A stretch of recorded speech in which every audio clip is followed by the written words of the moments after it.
Hello Radhe শ্যাম, good morning everyone. তো আজকে বহুত স্পেশাল দিন, ওটা হচ্ছে আজকে একাদশী।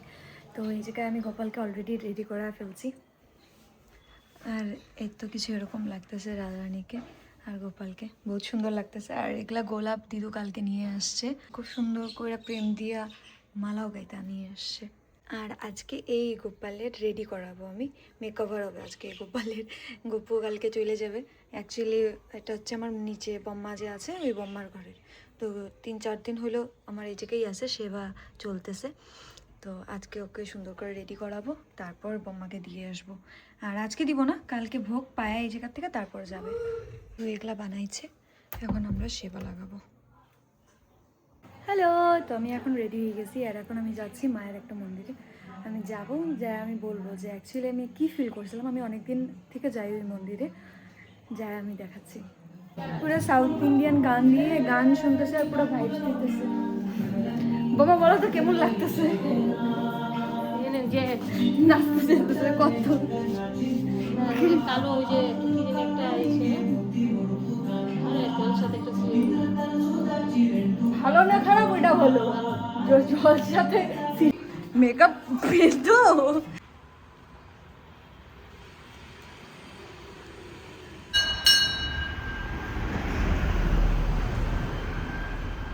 তো আমরা চলে আসছি ছাতাগুড়ি মন্দিরে। আর অনেক দিন থেকে ইচ্ছা করতেছিল যে পূজা দিয়ে যাব, বাবার শরীর ভালো না বেশি, তো ওই জন্য বাবার নামেই পূজা দিতে আসছি। আর এই মন্দিরে আসার আরেকটা ব্যাপার আছে, তো যখনই এদিক দিয়ে পাস করি আমি সবসময় নামি এই মন্দিরে। আর মায়ের মন্দিরটা বহুত জাগ্রত। আর অনেক বছর আগের থেকে আমরা আসি এই জায়গায়, আলাদা রকমই শান্তি আছে এই জায়গায়। জানি না কীরকম, বাট ফিল হয় এই জায়গাটায় আসলে। মানে চুপচাপ বসে থাকা লাগবে, কোনো ব্যাপার নেই এই জায়গায় এসে কিছু লোকজনের দরকার নেই, বাস একা আসো, সিম্পল বসো, অল্পক্ষণ থাকো, আরামসে চলে যাও। আর অনেক বছর আগে আমি আসছি যখন, তখন এই জায়গায় আসার পরে আমার অন্যরকম একটা ফিল হয়েছে, লাইক বহুত শান্তি। মানে বহুত আগের থেকে এই জায়গাটাকে চিনি, আগের থেকে মানে ওই জিনিসটা না একটা কীরকম টাইপের ফিল হয়েছে। তারপর থেকে আমি সবসময় এই জায়গায় আসি। তো তোমরাও আসবা, ভিজিট করবা। এদিকে যাওয়া তো না ভাই, পোকামাকড় থাকে, বদবিহার না। আসছিলাম একবার। আচ্ছা, আমরা এই জায়গায় ফটো টটো উঠছি কলের এই জায়গায়। আর বেশি কিছু করলাম না, বদিও বুঝবে আমিও জানি। আচ্ছা আচ্ছা গাইস, তোমাদের কি মনে হয় কমেন্টসে বলো, ওরা কি বলতে চায়। এই জায়গায় সেই সুন্দর সুন্দর ফুলের গাছ আছে, অনেক ফুলের গাছ। তো এখন চলে আসছি আমরা বাড়ি, আমাদের হয়ে গেছে ঘোরা। কিন্তু আমরা তো আজকে বাইরে কিচ্ছু খেতে পারবো না, একাদশী। এখন প্রচণ্ড খিদাও পেয়েছে আর মাথাও ব্যথা করতেছে না, আর ওর তো ঘুম পাইছে। তুই কি বোবা বিন্দু বল। আর আমার দাদা আজকে 2-2বার ফোন করে আমার খবর নিছে। বাবা গো, এতদিন যে নিজে শিলিগুড়িতে ঘুরে আসলো তার কোনো খবর নাই। এই আজকে 2-2বার ফোন করে, তুই কোথায়, তুই কোথায়? স্বর্গে গেছিলাম। সাইজেটা যে কোথায় গেছিলি? ওই তো বললাম না, ছাড়, খারাপ পাবি না তুই। ব্যাপারটা কি? বোন না একটু বড় হয়েছে এখন। দাঁড়া হবে। তো গোপালের অবস্থা তো প্রথমে আমি দেখাইতে পারিনি, বাট সাজানোর পরে কিছু এরকম লাগতেছে।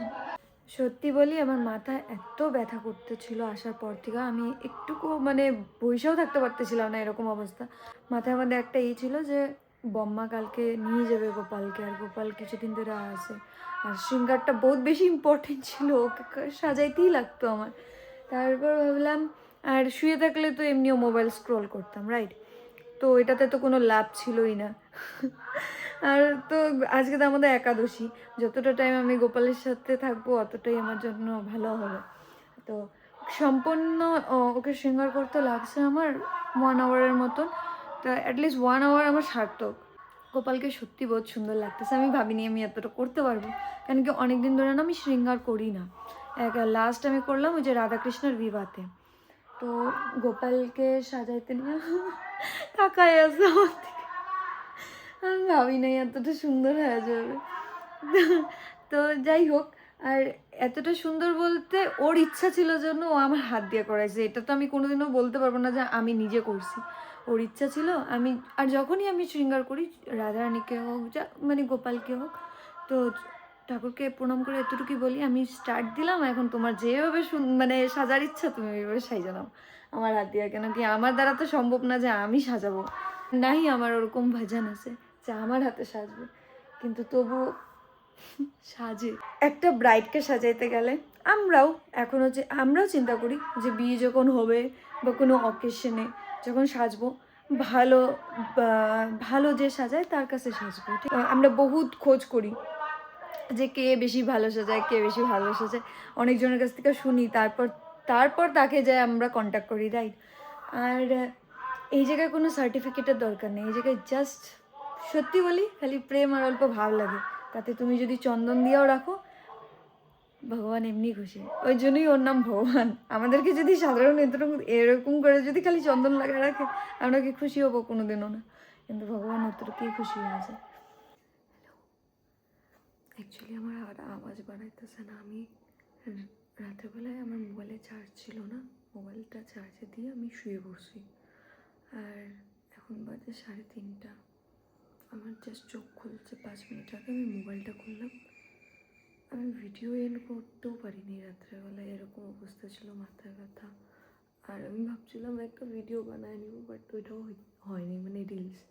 তো এখন যখন আমার ঘুম ভাঙিয়ে গেছে, তো আমি ভাবলাম যে স্নানে চলে যাই আর ফটাফট গোপালকে ওটা পূজা দিই।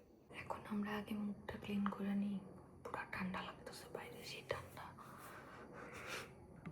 মনে হইতেছে ঠান্ডার দিন চলতেছে এখন, প্রচণ্ড ঠান্ডা জল। তা আমাদের হয়তো রাত্রে বৃষ্টি হয়েছে, আমার তো কিচ্ছু মনে নেই সত্যি বলি, মোবাইলটা চার্জে দিছি আর আমি নাই।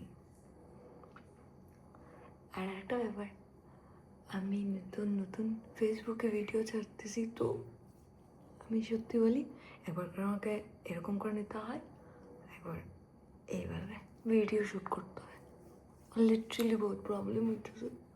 বাট ঠিক আছে, কিছু পাইতে গেলে একটু কষ্ট করতে হবে। তোমার স্নান হয়ে গেছে, এখন ফটাফট, মানে আমি কি ভয় ছিল, আমি এখন তো ফট করে ভগবান আমাকে রাধারানী জানাই দিল, ঠিক আছে?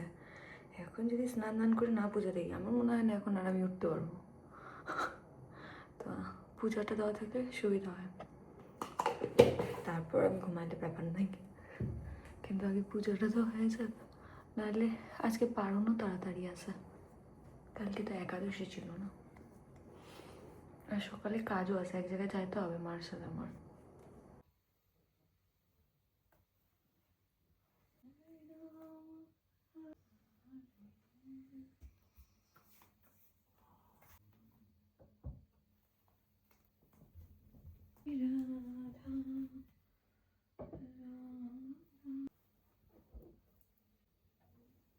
তো আজকের ভিডিও এতটুকুই রইলো, আশা করি সবার ভালো লাগবে। যদি ভালো লেগে থাকে then please like share subscribe to my channel.